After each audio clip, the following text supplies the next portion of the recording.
Hey guys, welcome back to the new video. My name is Manish and I hope you all are doing absolutely fine. So आज की video में मैं बात करने वाला हूँ कि आप लोग अगर प्रमोशन को टारगेट कर रहे हैं, किसी भी ऑर्गेनाइजेशन में आप करते हो, आप सर्विस बेस्ड कंपनी में हो, आप बिग फोर में हो, आप किसी भी टॉप 3 कंसल्टिंग फर्म्स में हो, अगर आप प्रमोशन को टारगेट कर रहे हैं कि इस साल आपको प्रमोट होना है, तो आप लोगों को किन किन चीज़ों का ध्यान रखना चाहिए, कैसे कैसे आप लोग को अपना केस बिल्ड करना चाहिए, ये सब मैं आपको बताने वाला हूँ। तो ये पर्सनली मुझे फेवर किया था, आई होप आप लोग को भी फेवर करेगा। तो वीडियो शुरू करने से पहले प्लीज़ मेरे चैनल को सब्सक्राइब करें, वीडियो को लाइक करें और वीडियो को अपने दोस्तों के साथ शेयर करें।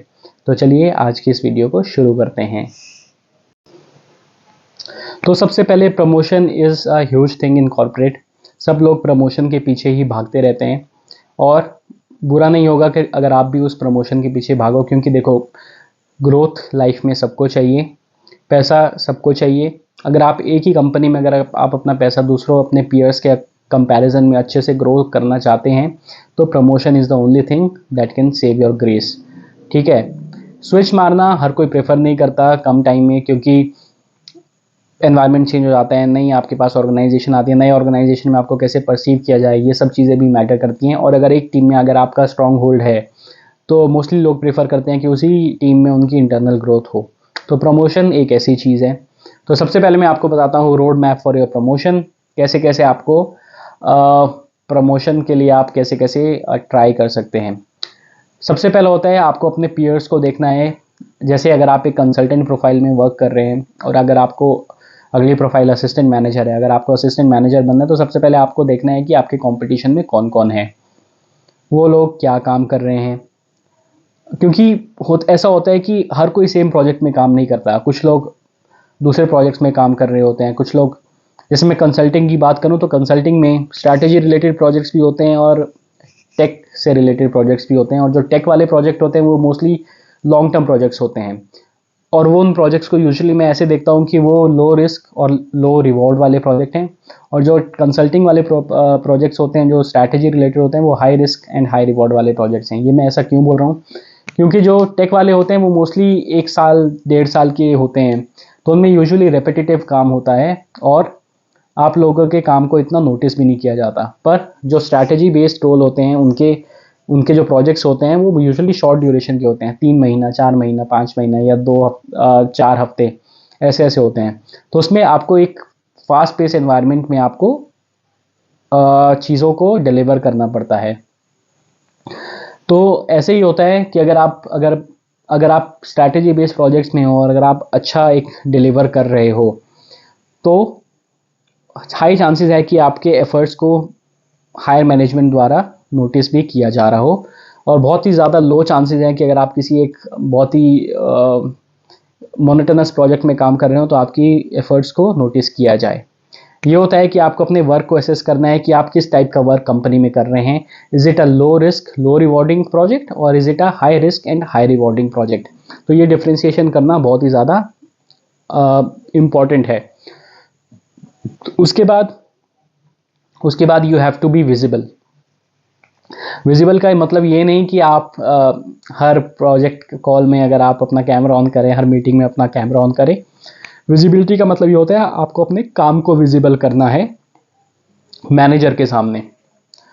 अगर आप किसी प्रोजेक्ट में काम कर रहे हो और कोई एक इंटरनल टीम्स मीटिंग चल रही है और उसमें अगर आपका मैनेजर बोले कि कोई अपने प्रोजेक्ट के बारे में बात करना चाहेगा कि वो क्या काम कर रहे हैं, तो आपको हेजिटेट नहीं करना है।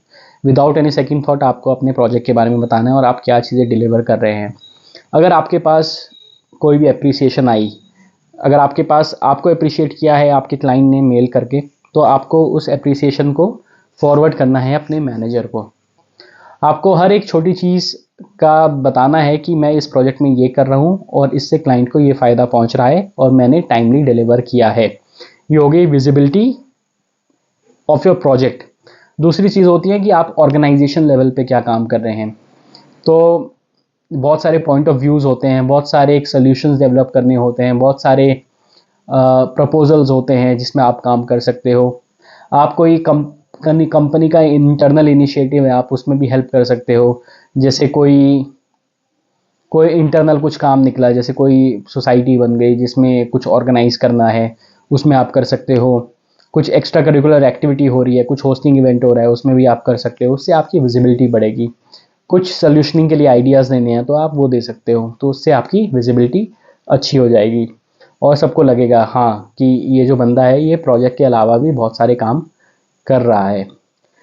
तीसरी बात होती है you have to share your knowledge. ठीक है, अगर आप बहुत ही ज़्यादा विद्वान, बहुत ही ज़्यादा एजुकेटेड हो, बहुत ज़्यादा टेक्निकली आप प्रोफिशिएंट हो, स्ट्रैटेजिकली आप बहुत ज़्यादा प्रोफिशिएंट हो, पर अगर आप एक टीम प्लेयर नहीं हो, आप अपने टीम मेंबर की हेल्प नहीं कर पा रहे हो, आप अपनी टीम को गाइड नहीं कर पा रहे हो, अगर आप अपने टीम मेंबर कोई आपके पास आता है हेल्प के लिए और आप उसकी हेल्प नहीं करते, बोलते हो आई एम बिजी, तो ये भी नहीं चलेगा। आपको अपनी टीम मेंबर टीम्स के लिए भी एक अच्छा एक टाइम बुक करना पड़ेगा। अगर आपके पास कोई आता है तो आपको उसको मना नहीं करना है, आप उसको हेल्प करनी ही करनी है। तो ये सब चीज़ें हैं, 3 चीज़ें मैंने आपको गिनाई। फर्स्टली आपको अपने प्रोजेक्ट, अपने काम को खुद ही सेल्फ इवैल्यूएट करना है कि आप किस टाइम का काम कर रहे हैं अपने पीयर्स के अकॉर्डिंग, क्योंकि वही आपका एक डायरेक्ट कंपटीशन है। दूसरा है आपको विजिबल रहना है, बोथ प्रोफेशनली प्रोजेक्ट में काम करते हुए भी and outside the project also. तीसरा है आपको कुछ एक्स्ट्रा करना है, आपको एक्स्ट्रा इनिशिएटिव्स में पार्ट लेना है। उसके बाद अगला हो गया कि कोई भी कंपनी के कुछ भी पॉलिसीज़ होती हैं, कुछ भी जैसे हायरिंग पॉलिसी चल रही है तो आप हायरिंग में एक्टिवली पार्टिसिपेट कर लेते हो। आपको एक पर्टिकुलर डोमेन का मास्टर बनना है। ठीक है, जैसे कोई भी डोमेन हो गया, जैसे फिनॉप्स हो गया, अगर आप फिनॉप्स में काम कर रहे हो तो आपको अपनी नॉलेज को इतना स्ट्रॉन्ग कर लेना है, अपने इतना स्ट्रॉन्ग होल्ड होना चाहिए कि सबको लगे कि भाई कि फिनॉप्स का अगर काम आ रहा है तो मुझे इसके पास ही जाना है, क्योंकि मुझे पता है ये बहुत ही अच्छा इसको फिनॉप्स आता है। अगर आपकी प्रेजेंटेशन स्किल्स इतनी अच्छी हैं तो कोई भी प्रेजेंटेशन की बात आती है तो सबको पता होना चाहिए कि भाई इस बंदे के पास जाओ, इसकी प्रेजेंटेशन स्किल्स बहुत ही ज़्यादा अच्छी हैं। तीसरा और चौथा और सबसे लास्ट जो मैं बोलता हूँ, आपको अपनी एक्सपेक्टेशंस भी अपने मैनेजर को क्लियरली बता देनी चाहिए। ठीक है, कभी कभार ऐसा होता है कि आप अपने मैनेजर के साथ ज़्यादा वोकल नहीं हो और उसको पता ही नहीं है कि आप चाहते क्या हो, आपकी करियर एस्पिरेशंस क्या है। तो मैं बोलता हूँ भाई 6 महीने में एक आधी बार तो अपने मैनेजर के साथ, अगर आपका कनेक्शन इतना ज़्यादा स्ट्रॉन्ग नहीं है, अगर आप सेम प्रोजेक्ट में काम नहीं कर रहे हो, अगर आपका मैनेजर बहुत ही ज़्यादा बिजी रहता है, तो you should book some time. उसमें आपको अपनी एक्सपेक्टेशंस बता देनी चाहिए कि देखो मेरे को इतना साल हो गया फर्म में काम करते हुए और मैं इतनी चीज़ों में मैं एक्टिवली इन्वॉल्व हूँ, मैं प्रोजेक्ट अच्छे से डिलीवर कर रहा हूँ, तो I am expecting a promotion this financial year. तो अपनी एक्सपेक्टेशंस को भी सेट करना एक अच्छी चीज़ होती है और इसको हम्बली और पोलाइट वे में करना चाहिए। धमकी नहीं देनी चाहिए कि मुझे करो नहीं तो मैं छोड़ के चला जाऊँगा, ऐसा नहीं करना चाहिए। आपको हर चीज़ों को एक हम्बल वे में बोलना चाहिए। ये भी देखा जाता है, आपको अपनी कम्युनिकेशन स्किल्स में बहुत ज़्यादा काम करना है अगर आप अपनी चीज़ें सामने नहीं रख पा रहे हो तो आज की यही चीज़ है। अगर आप इन चीज़ों को फॉलो करते हो तो आई होप आप लोगों का जो प्रमोशन का सपना है वो बहुत ही जल्द पूरा होगा, क्योंकि देखो अभी करंट मार्केट सिनेरियो अच्छा नहीं चल रहा है। बाहर हायरिंग हो रही है पर इतनी ज़्यादा एक्टिवली हायरिंग नहीं हो रही, और प्लस अगर हायर होकर नई ऑर्गेनाइजेशन में भी जाओगे तो पता नहीं कि वहाँ पे कैसा रहेगा। तो ये थी मेरा खुद का पर्सनल एक्सपीरियंस कि आप क्या क्या चीज़ें कर सकते हो for getting a promotion in your current organisation. I hope आप लोग की वीडियो पसंद आई हो। अगर वीडियो पसंद आई हो तो प्लीज़ मेरे चैनल को सब्सक्राइब करें, वीडियो को लाइक करें और वीडियो को अपने दोस्तों के साथ शेयर करें। और अगर आपके खुद के पर्सनल कुछ ओपिनियंस हैं तो उसको नीचे कमेंट बॉक्स में भी ज़रूर लिखिएगा। तब तक के लिए मैं मिलता हूँ आपको नेक्स्ट वीडियो में। Bye bye, take care and have a nice day.